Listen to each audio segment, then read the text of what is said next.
Cheikh Omar Diagne moom nee na voyage ba day wax dëgg fa yàlla kuréel yooyu sax ndaje yooyu ndajam tappale la yoo xamante ni bii daal yëfi tappale ki caaxaan la noo gisee voyage bi ak premier ministre li nga xamante ni gis nañ ko ak contrat yi nga xam ni signé nañ ko nga dégg ñii wax ci lu wuuteeg li nga xam ni ñun moom lañ gis noo ko jàngatee.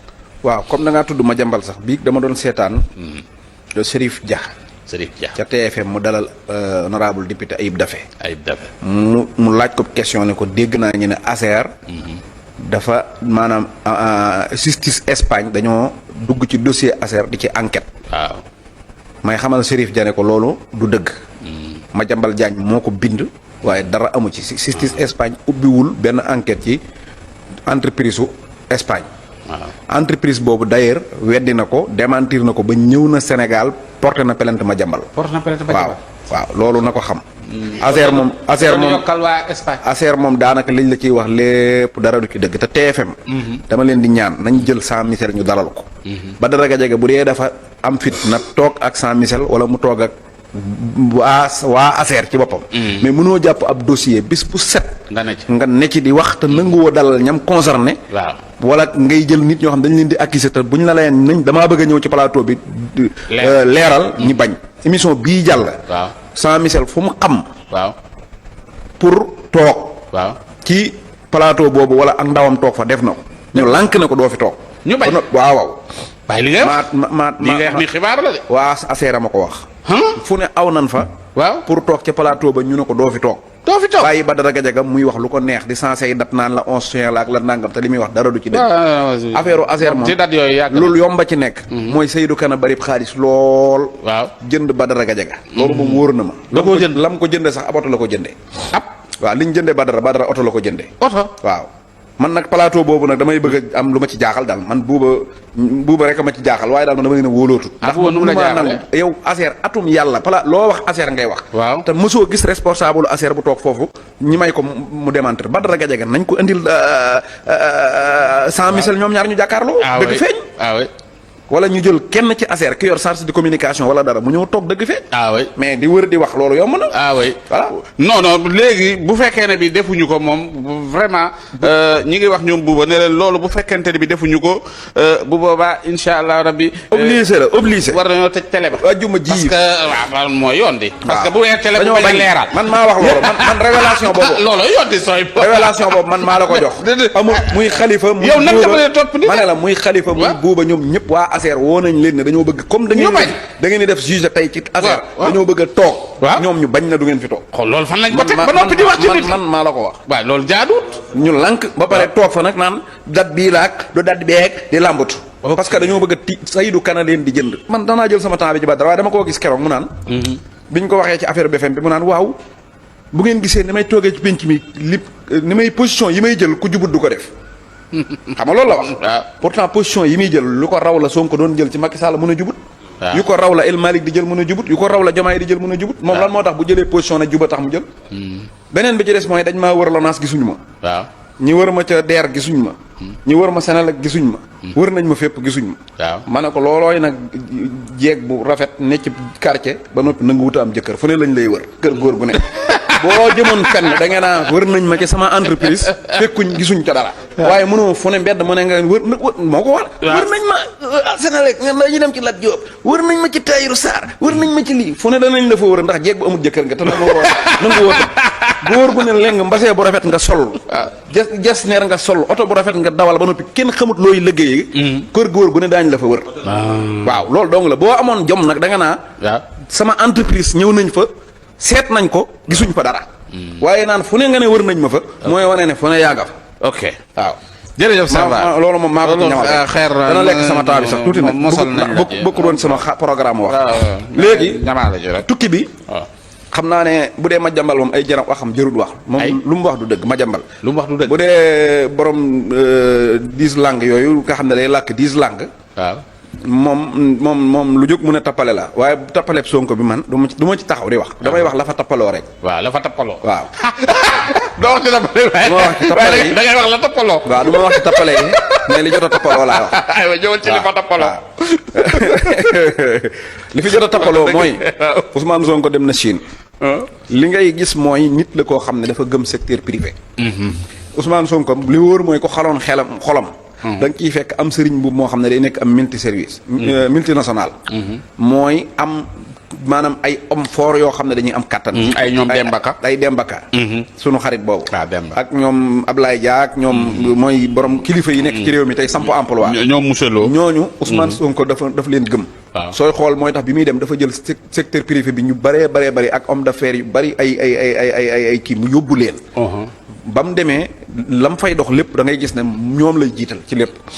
li ngay gis mooy signé na fa benn marché boo xamante ne. ay biis lay nekk. yoo xam ne électrique mooy courant. ak ci wàllu nu mu tuddati wàllu courant. ak wàllu gaz ci la ñuy dawee. boo xoolee keroog bi mu ñëwee assemblée nationale ca. déclaration politique générale ba. man pollution bi laa ko doon wax nan la ñuy def ba mu régler pour oto yi di dawee gaz.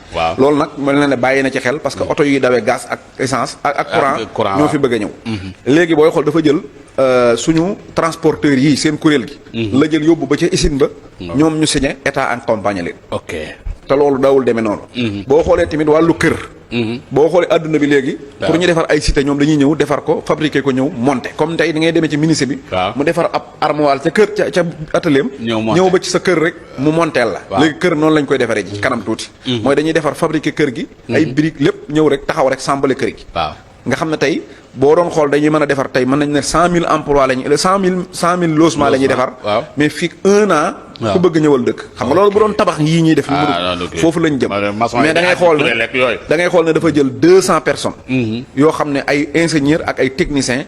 yóbbu leen ñu jàngal leen mbir mi. ba noppi dañuy maanaam transfert technologie. boo xoolee léegi oto yooyu noonu fii ci Sénégal lañ koy sàmbalee. loolu day jur ay emplois yu dul jeex. man li ma xam daal te seetlu ko. mooy Ousmane Sonko ba ñuy opposé wu. policiers yi dañoo taxaw booy yi taxaw jàkkaarloo ak moom. ne ko jox ñu ndigal la ñuy xaar. mu ne bu ndigal jotee dinaa ko jox. ba ndigal jotee ndekete Diomaye la joxe ndigal na wateel leen ko. looloo nekkoon ndigal la. maanaam ñun luñ mës a jëm. Ousmane Sonko bu soobee yàlla lam ca wax. mooy mujj am. fa mu ca jëm tamit dañuy dem ba xam ne mooy yoon wa. man li ma gis mooy comme jox nañ ko yëf yi. mu nekk premier ministre. li wóor mooy. li Lamine Yamal man ci bal nga xam ne boo ko bàyyee camp yi booy nelaw mi lay dugal. wala Mbappé. noonu la mel ci liggéeyum réew. maanaam defar réew mi ba ñëpp yi xëy. réew mi dox. gàllax ndi ko doyu ko. waaye nañ ko may jàmm te topp ko te déggal ko rek. bàyyi ko comme xelam. bu soobee yàlla moom man li ma ko xam mooy. nam doon def ca opposition ba Ousmane Sonko moom ba léegi la suñ ko bàyyee rek. maanaam léegi mu toj camp yi moom bu soobee yàlla. macha allah ok kon law doo wax ca ñay waxit yi yow la fa tappaloo. li fa jot loolu daa la fa jot a tappaloo moom.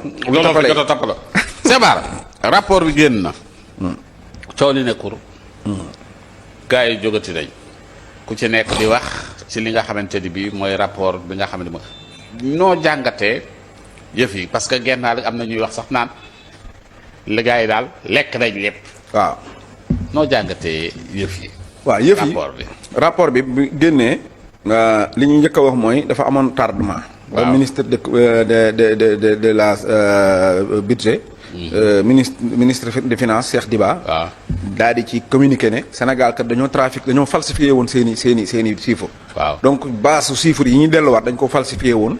looloo tax pour ñu mën a defaru rapport faaw mu xaw a am tuuti temps. looloo tax waraloon tardement bi. mais bi mu génnee gis nañ ko yaakaar naa ne wax ji bari woon na génn. mais bi mu génnee gis nga nee nañ tekk. parce que luñ ciy xebet amu ci. parce que boo xoolee rapport bi. man sax li ma ciy leeral nii nag leeraluma ko ñoom waa APR ñoom Pape Nilar Ndour leeraluma leen ko. ah bon ndax ñoom barki démb fii dañoo taxawoon ab rapport génn. ñu ne ñii ay tappalekat lañ. ay waa kër Macky Sall waa kër booy yi Sonko lañ. duñ dara. même ñooñu ñoo defaraatu rapport nga ne indi rapport bi liñ ci wax nga bëgg koo jàpp. loolu contradiction boobu man ñoom jëraluñ ma may wax parce que ñoom respecté wuñu rapport. lijjanti wuñu rapport. kon waruñu laaj ay rapport ñoom. wala bu ci génnee ñoom liñ ciy wax ñoom waruñ cee sukkandiku. li nga xam ne nag am na ci rapport bi. pour ci gàttal rek. donte man maa ngi ci waxtaan ak ay nit ñu am xam-xam. di ci gëstu li ma ci xam mu des lool lu bari nag luñ ci war a leeral ndax rapport bi am na solo trop. mais li ci am solo mooy Sénégal. boo xoolee li muy dajale ci douane ak impôt mooy li ñuy wax recette interne maanaam li nga xam ne Sénégal ko liggéeyal boppam. maanaam téeméer boo jël yokk maanaam Sénégal yokk na ci juróom-ñeent. maanaam 9% ci recette interne bi am na. mooy biir réew mi léegi ñu ngi fi dajale ci impôt. ak douane téeméer boo jël juróom-ñeent. kon xëy na ña daawut fay ñooy fay. waaw wala lañ naan lëjatut ba léegi daal maanaam téeméer boo jël daal jàppal ne téeméer ba ñëw na ba dolliwaat juróom-ñeent yu daawut ñëw. kon te moo ne maanaam li ñu war a defaraat. waaw ci wàllu loi muy règlement yi ñu war a tëralaat ci impôt. dugalaguñ ko waaw. mooy réforme yi. waaw te defaguñ benn réforme maanaam réforme yi Macky Sall daan doxe waaw moom la Sonko doxe te pourtant téeméer bi Macky Sall daan sedd indi. waaw Sonko indi na téeméer ba teg ci juróom-ñeent. loolu mooy li njëkk a feeñ ci rapport bi. li ñu wax ne maanaam dépasse yi. dépasse yi li ko seeral lenn da cee bokk. mooy maanaam li ñuy. nu mu tuddati maanaam subvention yi ñuy def ci courant bi. waaw moo ko seeral li ci ëpp boo xoolee. subvention yi ñuy def ci courant la. parce que courant Senelec li muy defaree. courant fiol maanaam fiol la. fiol dafa seer. léegi booy xool ñi ngi jéem a génn. maanaam boo xoolee ñoom Birame Souleye ministre de l'Industrie. Birame Souleye Diop mi ngi jéem a génnee Sénégal ci. fiol di ko jéem a yóbbu ci gaz. gaz bu ñu demee maanaam day gën a moyen seer courant bu yomb la ñuy am.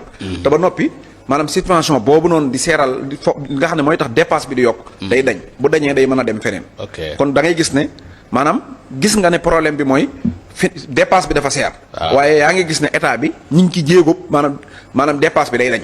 dootu amati. kon seeraange googu ñu ciy xebet. loolu bu soobee yàlla yeneen rapport yi di ñëw dootu am. du demee noonu. nga ñëw ci wàllu budget de fonctionnement.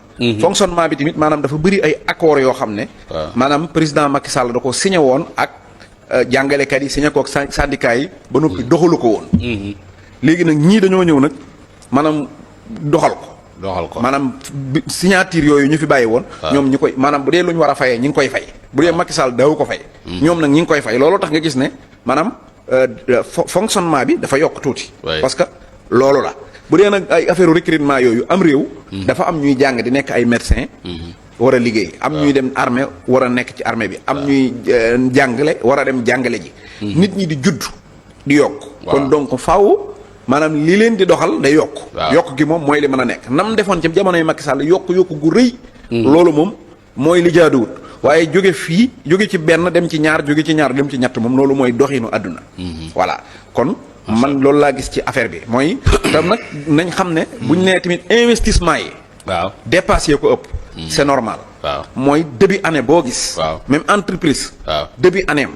boo ñëwoon maanaam investissement am. du bari. parce que dafa toll ci. départ. mi ngi joxe marché yi. marché yi léegi transparence daf ci am amatul gërë ñi ngi dem ak ñëw. ñi ngi ci kii fan ngay xamee nag mooy rapport bii di ñëw ak ba ca topp nga xam ne day fekk. léegi maanaam budget bi maanaam fonctionnement yi joxe nañ dépasse bi pour ñu mën a dem. su boobaa nag ngay gis ne. lii mooy fonctionnement bi mais mënoo départ rek génnee fonctionnement.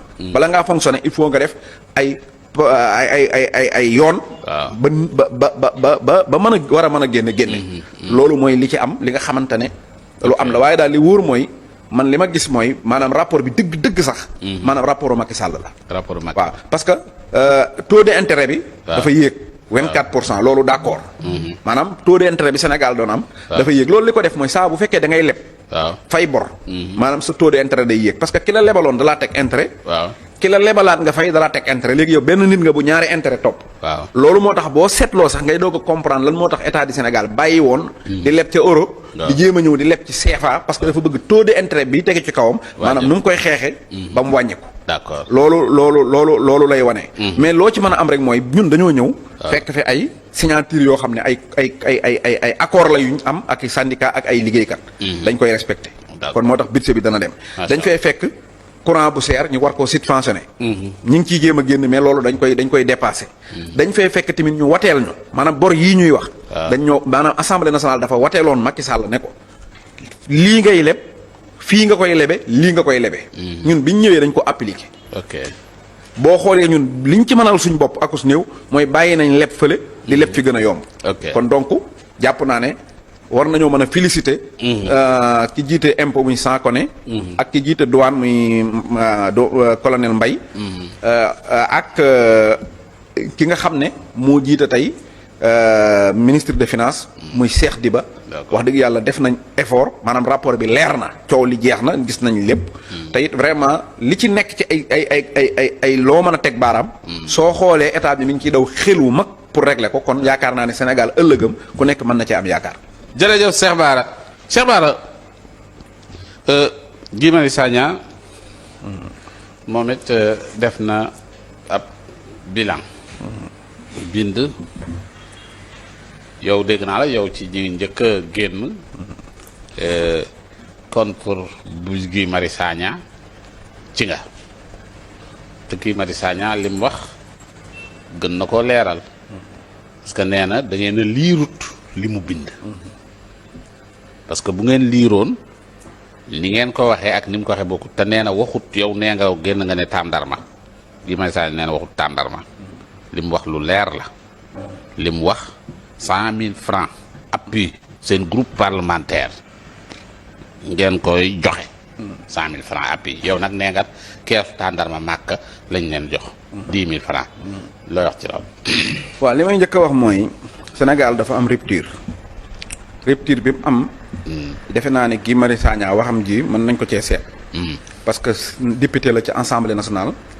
te pourtant dafa attaqué majorité bi.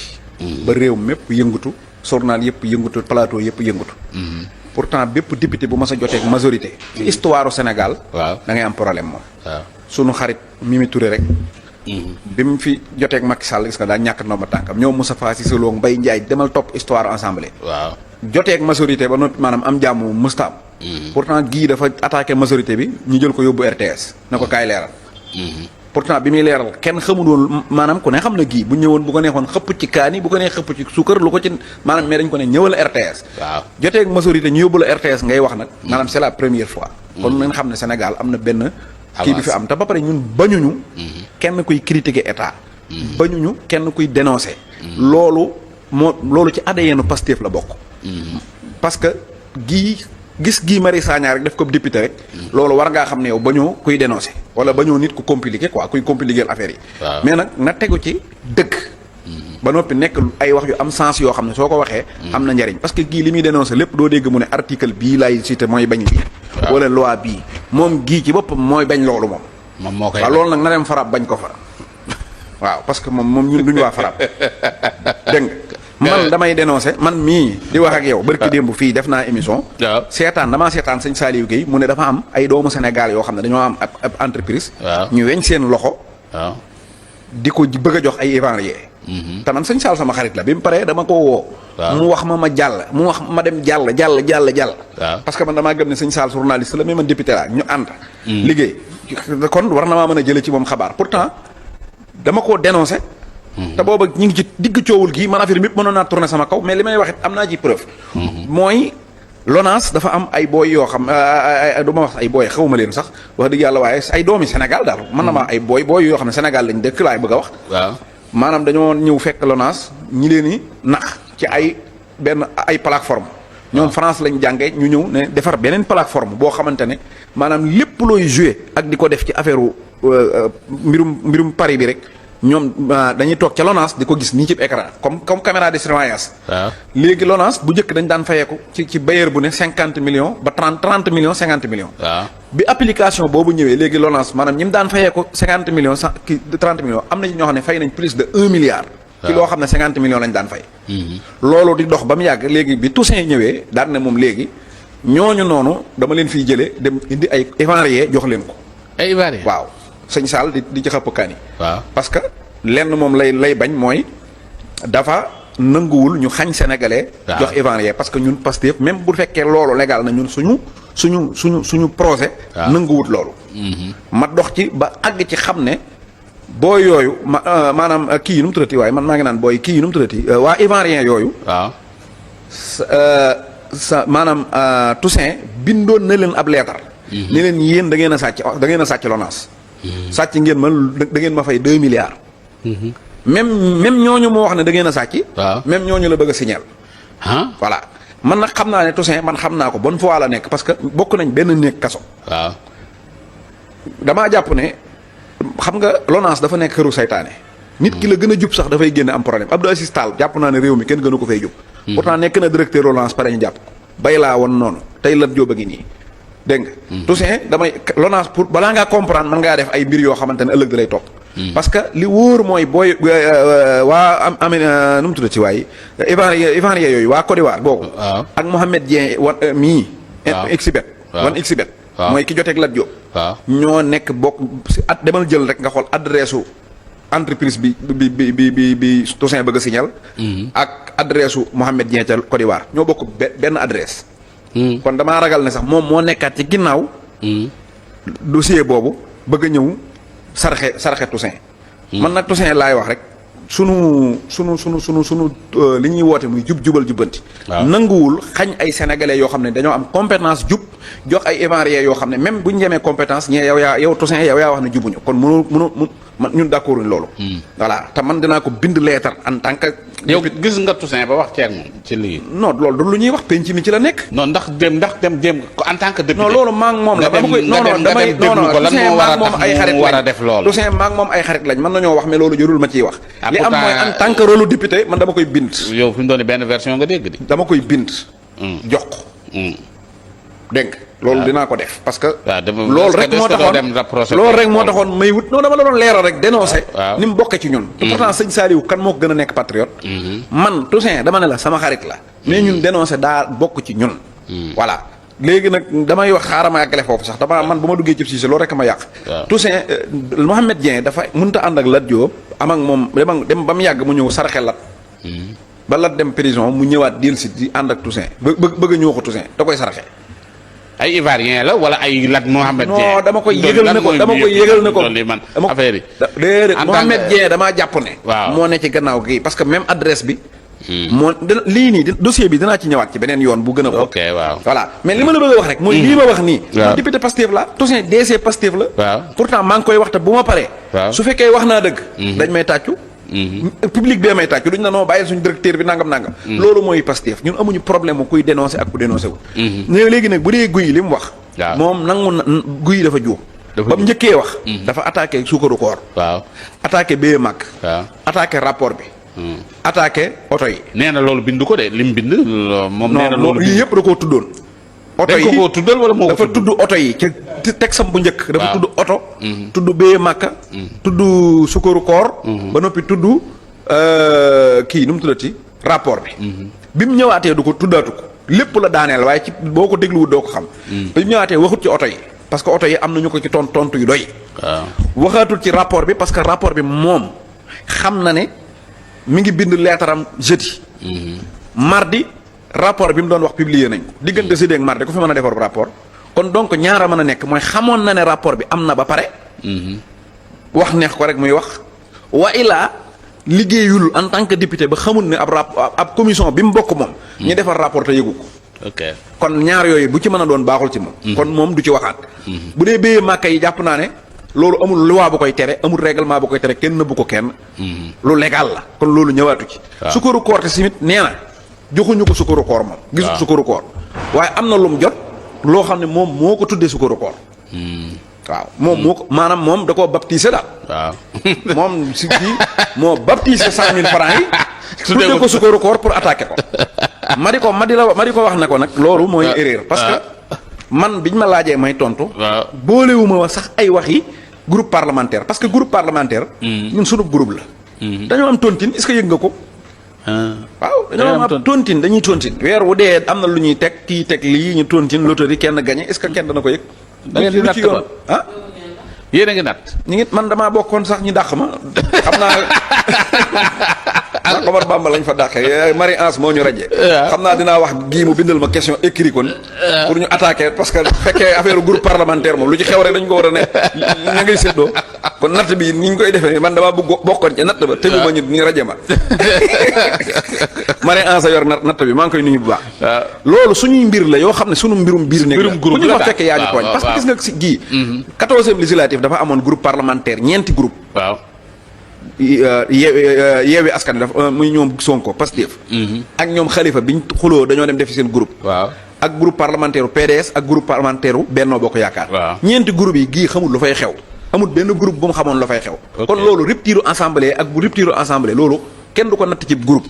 parce que takk wàllu nii lan moo ko wax ne ko joxe wuñ sukkaru koor.